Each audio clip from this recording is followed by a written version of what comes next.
क्या आप उस छिपकली के बारे में जानते हैं जो गर्मी का मौसम शुरू होते ही बारिश के रूप में जमीन पर बरसने लगती है? क्या आप उस देश का नाम जानते हैं जहां मच्छर पकड़ने के लिए विशेष प्रतियोगिता का आयोजन किया जाता है? क्या आपको पता है कि भविष्य में बच्चे माँ के गर्भ में नहीं बल्कि जार में विकसित होंगे? लेकिन कैसे? क्या आप जानते हैं कि मोस्ट पॉपुलर शो शक्तिमान को अचानक क्यों बंद कर दिया गया था? यकीनन आपने आज से पहले इतने मजेदार फैक्ट्स नहीं सुने होंगे, इसलिए इस वीडियो को आखिर तक जरूर देखें और हमारे वीडियो को लाइक भी करें। Fact number 1। आमतौर पर सुनामी और बाढ़ के दौरान आम लोगों को समुद्र के आसपास न जाने की सलाह दी जाती है ताकि वह सुरक्षित रह सके। लेकिन क्या आप उस महिला के बारे में जानते हैं जिसके ऊपर सरकार ने आजीवन समुद्र के पास या किनारे जाने पर पाबंदी लगाई है? जी हाँ, ये बात सुनने में अजीब लगती है, लेकिन ब्रिटेन में रहने वाली एमी बेथ डल्लामुरा नामक महिला को समुद्र के आसपास जाने की सख्त मनाही है। दरअसल 44 वर्षीय एमी ने लगभग 50 बार समुद्र में कूदकर आत्महत्या करने की कोशिश की थी, लेकिन हर बार उन्हें प्रशासन द्वारा बचा लिया जाता था। ऐसे में एमी को बार बार बचाने की वजह से ब्रिटेन सरकार को महज 5 सालों में 1 मिलियन पाउंड यानी लगभग 10 करोड़ 20 लाख रुपए से भी ज्यादा रकम खर्च करनी पड़ी थी, जो देश के टैक्स पेयर्स की जेब से कटता था। ऐसे में सरकार ने एमी को जिंदा रखने और अपने खर्च को बचाने के लिए उनका समुद्र के आसपास जाना ही बंद कर दिया ताकि वह दोबारा कभी समुद्र में कूदकर आत्महत्या करने की कोशिश न करें। ऐसे में एमी अपनी गलती के चलते अब समुद्र के आसपास घूमने फिरने के लिए भी नहीं जा सकती है, जिसकी वजह से वह अपनी जिंदगी में कभी भी समुद्र नहीं देख पाएगी। Fact number 2। आज तक आपने छिपकली को दीवार पर चलते हुए देखा होगा, जिससे कई लोग काफी डरते हैं। लेकिन क्या आप जानते हैं कि दुनिया भर में कई प्रकार की छिपकलियां पाई जाती हैं, जिनका आकार बहुत ही बड़ा और डरावना होता है। छिपकली की इन खतरनाक प्रजातियों में से एक है इगुआना, जो मुख्य रूप से south America, central America, Mexico और फ्लोरिडा में पाई जाती है। ऐसे में अगर यह विशाल आकार वाली छिपकली अचानक से आसमान से नीचे गिरने लगे तो क्या होगा? दरअसल फ्लोरिडा में हर साल गर्मी का सीजन शुरू होते ही आसमान से इगुआना की बारिश होना शुरू हो जाता है, जो जमीन पर गिरते ही लोगों पर हमला करने के लिए दौड़ती है। दरअसल छिपकली की यह प्रजाति सर्दी के मौसम में ऊंचे ऊंचे पेड़ों की टहनियों पर बैठकर हाइबरनेशन में चली जाती है। ऐसे में जैसे ही गर्मी का मौसम शुरू होता है और आसपास का तापमान सामान्य हो जाता है तो इगुआना सामान्य जीवन में लौटने लगती है। ऐसे में पेड़ों पर शीत निद्रा का आनंद उठा रही इगुआना गर्मी का मौसम शुरू होते ही पेड़ों से नीचे गिरने लगती है, जिसकी वजह से सड़क, घर, पार्क और पब्लिक प्लेस में हर जगह छिपकली ही छिपकली नजर आती है। कई बार तो यह छिपकली स्थानीय लोगों के घरों के अंदर भी घुस जाती है, क्योंकि शीत निद्रा से उठते ही इसे शारीरिक ऊर्जा के लिए ढेर सारा खाना खाने की जरूरत पड़ती है और ऊंचे पेड़ों से छिपकली का गिरना आसमान से इगुआना की बरसात होने जैसा है, जो बहुत ही डरावना नजारा होता है। Fact number 3। हम सभी अपने घर की रखवाली के लिए कुत्ता पालना पसंद करते हैं, जो अनजान शख्स को देखते ही भौंकना शुरू कर देता है। वहीं कुछ लोग डॉग लवर्स भी होते हैं, जो अपने शौक को पूरा करने के लिए घर पर कुत्ते पालना पसंद करते हैं। लेकिन क्या हो अगर आप जिस कुत्ते को घर लेकर आए उसे भौंकना ही ना आता हो? आप सोच रहे होंगे कि वह कुत्ता गूंगा होगा या फिर उसे किसी तरह की बीमारी हो सकती है, लेकिन आपका अंदाजा बिल्कुल गलत है। दरअसल इस दुनिया में कुत्ते की एक खास नस्ल मौजूद है, जिसे बेसेंजी ब्रीड के नाम से जाना जाता है। इस नस्ल के कुत्तों की सबसे बड़ी खासियत और पहचान ये है कि ये कभी भी भौंकते नहीं हैं। यानी अगर बेसेंजी डॉग आपके घर पर रहता है तो आपको उसके भौंकने की आवाज कभी भी सुनाई नहीं देगी। इस नस्ल के कुत्तों की वोकल कॉर्ड अन्य कुत्तों की तुलना में अच्छी तरह से विकसित नहीं हो पाती है, जिसकी वजह से यह कुत्ता चाहकर भी अपने गले से तेज भौंकने की आवाज नहीं निकाल सकता है। हालांकि इसका मतलब ये नहीं है कि यह कुत्ता बिल्कुल भी आवाज नहीं करता है, बल्कि यह खतरा महसूस होने पर धीमी आवाज निकालने और अपने मालिक को सतर्क करने में माहिर होता है। यही वजह है कि बेसेंजी डॉग को उसके शांत और अलग खासियत की वजह से कोंगो में इससे काफी ज्यादा पसंद किया जाता है, जहां हर तीसरे घर में आपको यह कुत्ता आसानी से नजर आ जाएगा। Fact number 4। आज तक आपने पेट्रोल और डीजल की मदद से वाहन को चलते हुए देखा होगा। वहीं कुछ देशों में इलेक्ट्रिक व्हीकल्स का प्रचलन भी तेजी से बढ़ रहा है।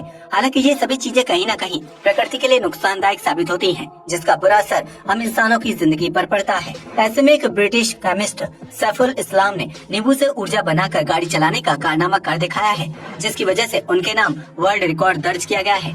इस एक्सपेरिमेंट के लिए सैफुल ने 2923 नींबुओं का इस्तेमाल किया था, जिसमें से निकलने वाली 2307 वॉट की ऊर्जा से रेसिंग के लिए चलाई जाने वाली कारों को चलाया गया था। दरअसल सैफुल का कहना है कि बिजली से चलने वाले वाहनों के लिए बहुत ज्यादा ऊर्जा की खपत होती है, जिसकी वजह से पृथ्वी का तापमान लगातार बढ़ता जा रहा है। ऐसे में उन्होंने नींबू का इस्तेमाल करके पावर बैटरी बनाने का आइडिया खोज निकाला। ताकि इलेक्ट्रिक वाहनों को चलाने के लिए नींबू से ऊर्जा बनाई जा सके। इस एक्सपेरिमेंट के चलते उन्होंने नींबू की खटास को पावर जनरेट करने वाले तत्वों के रूप में इस्तेमाल किया था, जिसकी मदद से एक साथ 2 गाड़ियों को आसानी से चलाया जा सकता है। फैक्ट नंबर 5, हमारी इस धरती पर कई पेड़ पौधे और जंगल मौजूद हैं, जिनकी उम्र कई साल पुरानी है। लेकिन क्या आप जानते हैं कि दुनिया का सबसे पुराना और उम्र दराज पेड़ कहाँ मौजूद है? अगर नहीं तो हम आपको बताते कि यह पेड़ स्वीडन में स्थित है। दुनिया के सबसे पुराने पेड़ को ओल्ड टिको के नाम से जाना जाता है, जो बेहद पतला और लंबा पेड़ है।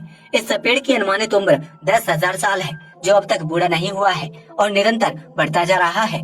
ओल्ड टिको तेज हवाओं का सामना करने के साथ साथ आंधी और तूफान को भी आसानी से झेलने में सक्षम है, जिसकी वजह से यह पेड़ सालों से अपने अस्तित्व को बरकरार रख पाया है। हालांकि अगर आप गूगल पर दुनिया के सबसे पुराने पेड़ के बारे में सर्च करेंगे तो आपको इस पेड़ के बजाय दूसरे पेड़ों का नाम देखने को मिलेगा, जो लगभग 5 से 6,000 साल पुराने हो सकते हैं। लेकिन गूगल की जानकारी के बिल्कुल विपरीत यह पेड़ सालों से अपने अस्तित्व को बनाए रखे है, जो किसी तरह की पहचान का मोहताज नहीं है। फैक्ट नंबर 6, आमतौर पर मंदिर को पूजा पाठ की जगह समझा जाता है, जहां भक्तों से शांति बनाए रखने की अपील की जाती है। ऐसे में अगर हम आपसे कहें कि भारत में एक अनोखा मंदिर भी मौजूद है, जहां मन्नत पूरी करने के लिए भक्तों को आपस में लड़ाई करनी पड़ती है। जी हाँ, आपने बिल्कुल सही सुना। उत्तर प्रदेश के लखनऊ शहर में मौजूद इस अनोखे मंदिर को झगड़ेश्वर महादेव मंदिर के नाम से जाना जाता है। यह मंदिर पूरे लखनऊ में काफी ज्यादा मशहूर है, जहां माथा टेकने के लिए आने वाले लोग जानबूझकर झगड़ा करने के लिए बिल्कुल तैयार रहते हैं। माना जाता है कि किसी भी शुभ काम को शुरू करने से पहले झगड़ेश्वर महादेव मंदिर में श्रद्धालु को झगड़ा करना पड़ता है, जिससे उसके काम के सफल होने के चांस कई ज्यादा बढ़ जाते हैं। यही वजह है कि इस मंदिर में आने वाले श्रद्धालु अपनी मनोकामना को पूरा करने के लिए एक दूसरे से लड़ाई झगड़ा करने का एक भी मौका मिस नहीं करते हैं। वहीं कुछ लोग जानबूझकर झूठी लड़ाई करते हैं ताकि उनके काम सफल हो जाए। ऐसे में अगर आपकी किसी शुभ काम की शुरुआत से पहले किसी व्यक्ति से लड़ाई हो जाती है तो इससे निराश न हो, बल्कि इस बात को सकारात्मक रूप से लें और अपना काम शुरू करें। फैक्ट नंबर 7, इस दुनिया में कई देश मौजूद हैं, जहां अलग अलग प्रकार के त्योहार और प्रतियोगिताओं का आयोजन किया जाता है।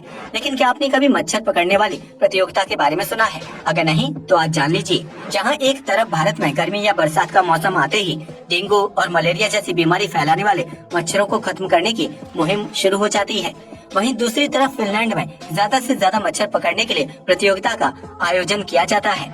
इस अजीबोगरीब प्रतियोगिता में प्रतिभागियों को एक खुले गार्डन में छोड़ दिया जाता है, जहां उन्हें अपने तरीके से मच्छरों को मारकर इकट्ठा करना होता है। इस प्रतियोगिता में जो व्यक्ति सबसे ज्यादा मच्छरों को मारकर उनकी लाशों को इकट्ठा कर लेता है, वह इस कंपटीशन को जीत जाता है। इस प्रतियोगिता में जीत हासिल करने वाले व्यक्ति को लाखों रुपए का इनाम दिया जाता है, जो एक बहुत ही फन लविंग गेम माना जाता है।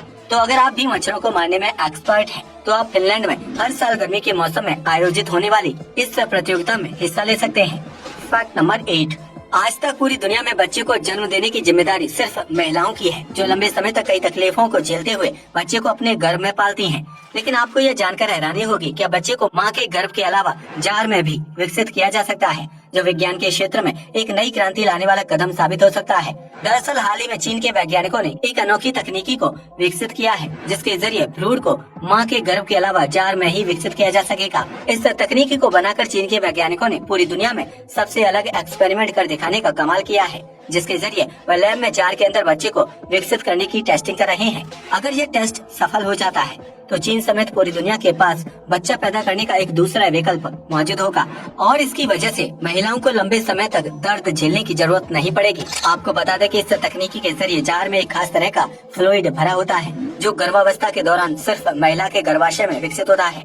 इसी फ्लूइड के जरिए बच्चा गर्भाशय के अंदर सुरक्षित रहता है और उसमें सांस लेता है, जिसे अब जार के अंदर भरकर बच्चे को जन्म देने का एक नया तरीका विकसित किया जा रहा है। यह देखना दिलचस्प होगा कि चीनी वैज्ञानिकों का यह एक्सपेरिमेंट कितना सफल हो पाता है।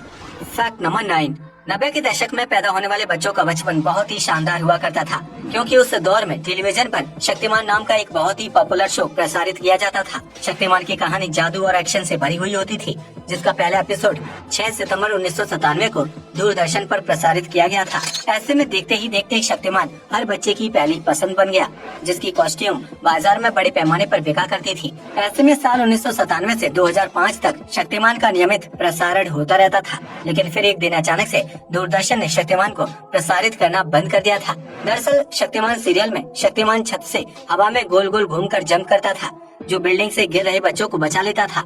ऐसे में स्कूली बच्चे शक्तिमान को काल्पनिक किरदार न मानकर सच मानने लगते थे, जिसकी वजह से वह शक्तिमान को देखने के लिए ऊंची बिल्डिंग से छलांग लगा देते थे। ऐसे में मुकेश खन्ना शक्तिमान के रूप में उन बच्चों को बचा नहीं पाते थे और उनकी मौत हो जाती थी। उस वक्त भारत के अलग अलग राज्यों से बच्चों के बिल्डिंग या छत से कूदने की खबरें सामने आने लगी थी। ऐसे में मुकेश खन्ना को खुद सीरियल के प्रसारण से पहले बच्चों से अपील करनी पड़ती थी कि शक्तिमान का किरदार काल्पनिक है और वह इस तरह के खतरनाक काम न करें। हालांकि इसके बावजूद भी बच्चों का छतों से कूदना जारी रहा, जिसकी वजह से परिजनों ने बड़े पैमाने पर शक्तिमान का विरोध करना शुरू कर दिया और उसे बंद करने की मांग की। वहीं शक्तिमान के अचानक बंद हो जाने की दूसरी वजह मुकेश खन्ना की फीस थी, क्योंकि शो के मेकर्स ने 104 एपिसोड के बाद उनकी फीस बढ़ाने का वादा किया था। लेकिन शक्तिमान के 350 एपिसोड पूरे हो जाने के बावजूद भी मेकर्स ने मुकेश खन्ना की फीस में इजाफा नहीं किया, जिसके बाद मुकेश खन्ना ने शक्तिमान सीरियल को छोड़ने का फैसला कर लिया था। मुकेश खन्ना के शक्तिमान छोड़ने के बाद मेकर्स के लिए नए शक्तिमान को दर्शकों के सामने पेश करना बहुत ही मुश्किल हो गया था, क्योंकि देश भर के बच्चों के लिए शक्तिमान का मतलब सिर्फ मुकेश खन्ना थे। ऐसे में मुकेश खन्ना को रिप्लेस करने के लिए कोई सुटेबल एक्टर नहीं मिल पाया, जिसकी वजह से मेकर्स को शक्तिमान सीरीज को बीच में ही रोकना पड़ा था। ऐसे में सीरियल के नए एपिसोड न बनने की वजह से दूरदर्शन को भी शक्तिमान का टेलीकास्ट अचानक से रोकना पड़ गया था, जिसकी वजह से कई बच्चों का पसंदीदा शो एकदम से छूट गया। आज के लिए बस इतना ही। जय हिंद दोस्तों।